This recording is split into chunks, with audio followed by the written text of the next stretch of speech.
Assalamualaikum warahmatullahi wabarakatuh.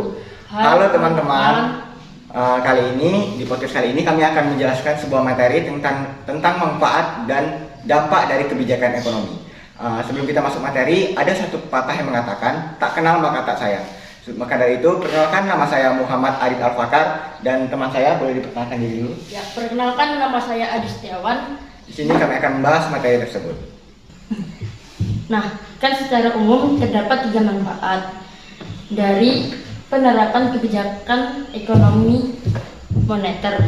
Kira-kira apa aja ya, Di? Kalau dari secara umum tuh ada 3. Yang pertama, stabilitas ekonomi. Yang kedua, mengatasi pengangguran dan meningkatkan lapangan pekerjaan. Dan yang ketiga, mengendalikan inflasi. 3 tersebut yang kalau secara umum. Dan itu boleh tolong jelaskan ya? Boleh. Yang pertama itu kan ada stabilitas ekonomi. Suatu negara tersebut dapat dikatakan memiliki stabilitas ekonomi jika seimbangnya jumlah peredaran uang dan jumlah peredaran barang di masyarakat. Dan yang kedua, mengatasi pengangguran dan meningkatkan lapangan pekerjaan.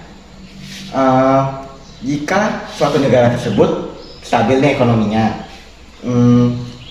maka dari itu banyak investor yang akan membangun, yang akan membuka usaha ataupun memperluas usahanya. Maka dari itu akan berdampak juga pada lapangan pekerjaan. Karena otomatis nanti investornya akan jadi pegawai kan, jadi banyak nanti lapangan pekerjaan yang kebuka. Jadi pengangguran di suatu negara tersebut dapat berkurang atau dapat teratasi. Dan yang ketiga yaitu terkendalinya inflasi. Jika inflasi di suatu negara terkendali, maka stabilitas ekonomi juga terkendali. Kan cerminan, mereka ini saling terkait gitu loh. Iya. Nah, saling terkait. Yang seperti yang saya jelaskan tadi, yang pertama stabilitas ekonomi, kan itu jika jumlah peredaran uang dan jumlah peredaran barang di suatu negara itu seimbang, itu kan stabilitas ekonomi. Maka itu terkait dengan inflasi. Jika yang pertama terlaksana, jika yang stabilitas ekonomi terlaksana, maka terkendali inflasi juga terlaksana gitu. Ya, terima kasih Adit jawabannya. Ya. Nah, tadi kan kita udah bahas nih tentang kebijakan ekonomi moneter. Ada 3 ya. Terus sekarang kita masuk ke dampak dari kebijakan moneter. Pasti kebijakan moneter memiliki dampak tadi. Apa aja tuh dampaknya, bisa jelasin nggak? Yang nomor 1 yaitu jual beli surat berharga pemerintah. Yang kedua, cadangan wajib minimum. Yang ketiga, pemberlakuan kredit. Yang keempat itu adalah pengaturan tingkat suku bunga. Yang pertama tadi apa? Bisa diulang lagi nggak? Jual beli surat berharga pemerintah. Itu surat berharganya dalam bentuk apa? Bisa dijelasin? Yaitu dalam bentuk berupa sertifikat Bank Indonesia atau SBI dan obligasi pemerintah dan lain-lain. Yang kedua tadi apa nih? Cadangan wajib minimum. Itu kebijakannya ada nama lainnya nggak? Apa nama lain dari kebijakan itu? Nama lainnya yaitu disebut juga giro wajib minimum atau cash ratio. Yang ketiga tadi apa? Yang ketiga pemberlakuan kredit.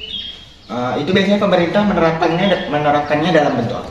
Yaitu 5C, kapital, karakter, capacity, condition, economic, and collateral. Oh, jadi itu ya teman-teman dampak dari kebijakan moneter. Jadi kita semua bisa tahu ya dampak dari kebijakan moneter itu apa aja. Kita lanjut bincang-bincang santai pada hari ini. Kan tadi kita udah membahas kebijakan moneter. Kira-kira ada enggak ya dari kebijakan fiskal, Dit? Ada 3. Bisa disebutkan enggak, Dit? Bisa. Yang pertama itu ada pembayaran transfer, yang kedua ada pajak, dan yang ketiga pengeluaran pemerintah. Dan bisa dijelaskan enggak? Bisa. Yang pertama itu ada pembayaran transfer. Pembayaran transfer ini nanti akan diberikan ke pensiunan, masyarakat atau mahasiswa. Yang kedua ada pajak. Pajak ini pemerintah melakukannya dapat dilakukan dengan 2 cara. Yang pertama yaitu dengan menurunkan tingkat pajak dan meningkatkan nilai pajak. Yang meningkatkan nilai pajak dilakukan ketika terjadinya inflasi. Pemerintah akan meningkatkan tingkat pajak. Yang kedua, pemerintah akan menurunkan tingkat pajak jika di suatu negara tersebut terjadi deflasi. Yang ketiga, ada pengeluaran pemerintah. Pengeluaran pemerintah ini dapat dilakukan juga dengan 3 cara. Enggak satu jenis cara, ada 3. Yang pertama, kebijakan meningkatkan pengeluaran atau belanja negara. Ini dilakukan jika di suatu negara tersebut terjadi resesi atau lambatnya kegiatan ekonomi di suatu negara tersebut.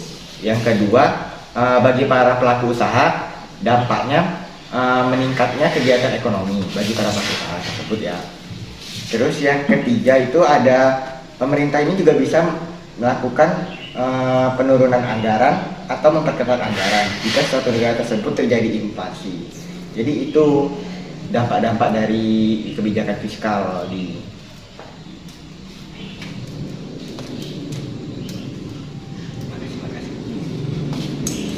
Ya, terima kasih Adit telah bisa menjelaskan dan menyebutkan